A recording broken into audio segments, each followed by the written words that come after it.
So All Inbox was created about 9 years ago. We have about 100 employees now. We're doing about $50 million a year in revenues. My role as president, I basically see myself as responsible for the health of the organization, contribute to strategy, major strategy. I oversee HR, finance, and legal. So I cannot take credit for this one. I had been through multiple other coaching programs, and I didn't find any of them terribly rewarding, um, personally or professionally. So Seth, the co-founder, found you guys.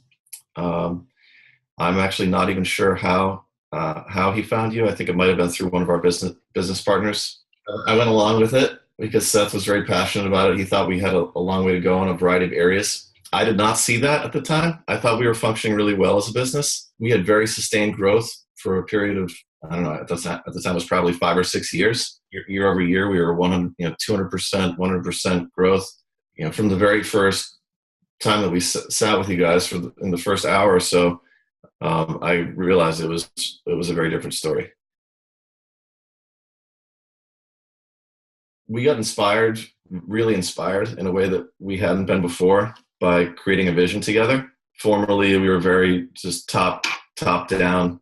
Seth would really kind of decide what was happening, and everybody would follow suit. As a result of working with you guys, we really became a team. Most of us had never worked on a team that functioned well, where we could share ideas without fear. It's tremendously satisfying to play on a team where everybody gets to contribute to that long-term vision. And then you work towards creating that vision. We became a really great place to work for both leaders and staff. You guys helped us. You suggested the implementation of Net Promoter Score.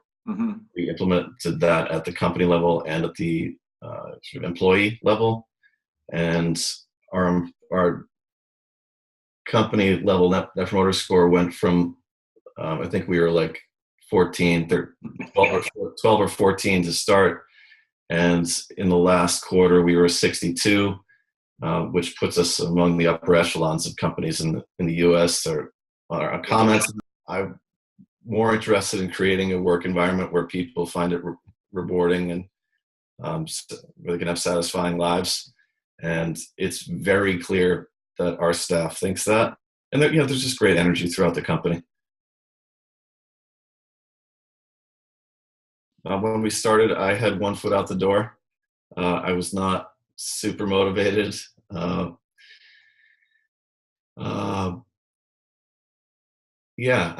just became, as a result of the organizational health steps that we took, becoming a real part of the team, doing things that I enjoyed doing rather than things that I was forced to do, helping put people in the right places.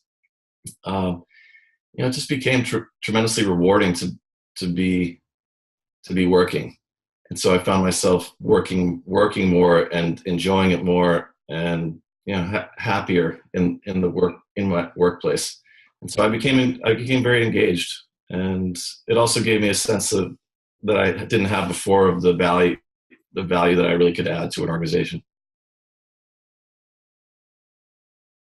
It's definitely made a big difference for them, because I formerly was kind of micromanaging. This work allowed me to see that they had a lot more to offer than I was allowing them. So I've watched them become leaders themselves. It's pretty amazing to watch that happen.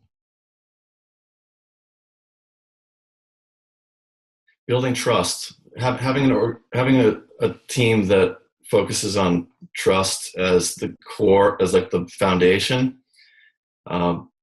It was just game changing for us. We formerly had a CEO who was very dictatorial, and I don't think he gave criticism well. I don't think he took criticism well. And I think that was parts of that are true for me as well.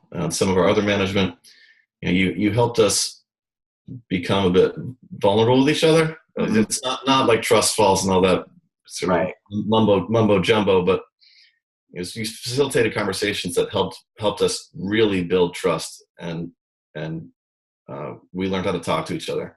From that, all the other steps just started to fall into line. You helped us build conflict and helped us create accountability. Aside from the Lencioni pyramid,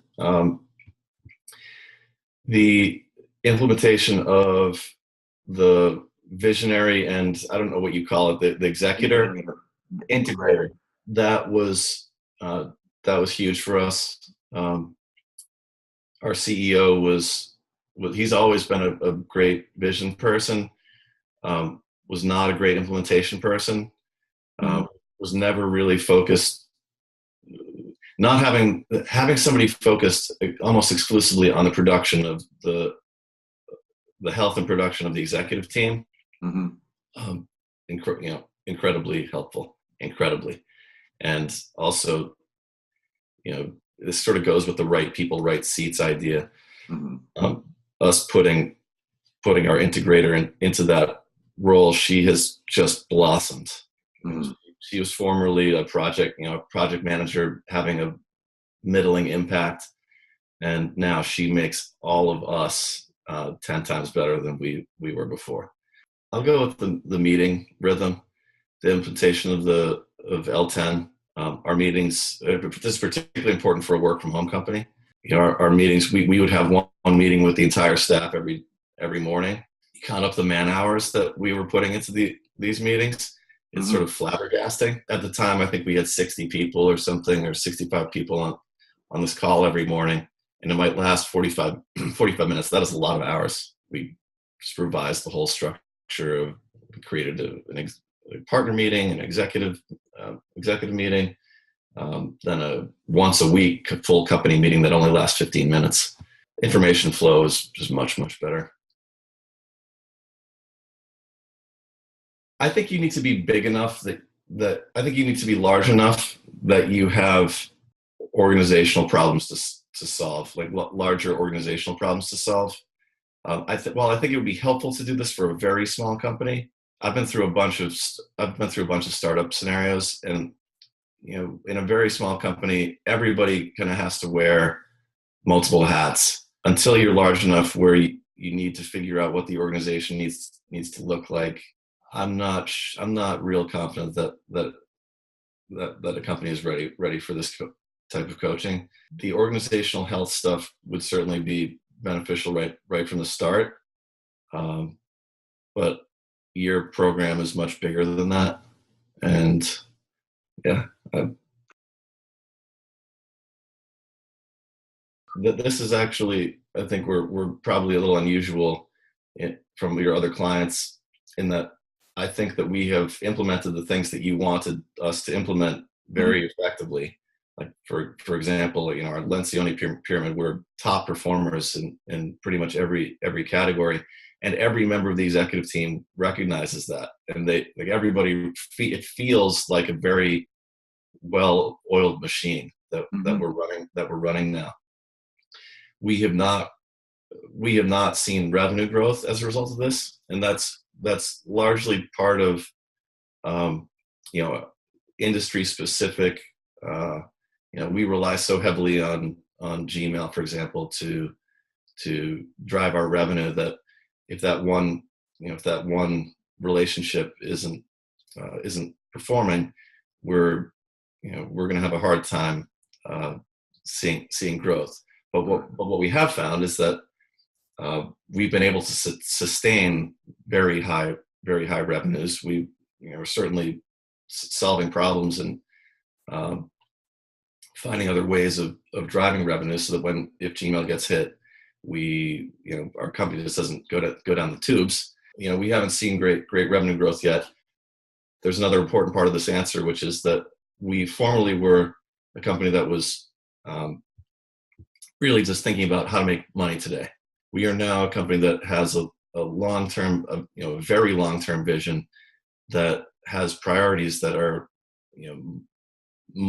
multi-year items. That, we're working on short-term stuff, but we're also working on very long-term stuff. And so, we're sacrificing a bit in the short term to realize that goal.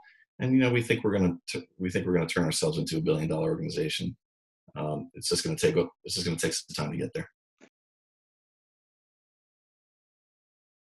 You definitely need uh, there needs to be a very influential person at the company that has to be 100%, 150% on board with Hmm. the idea that there is room to grow, and that you don't know everything.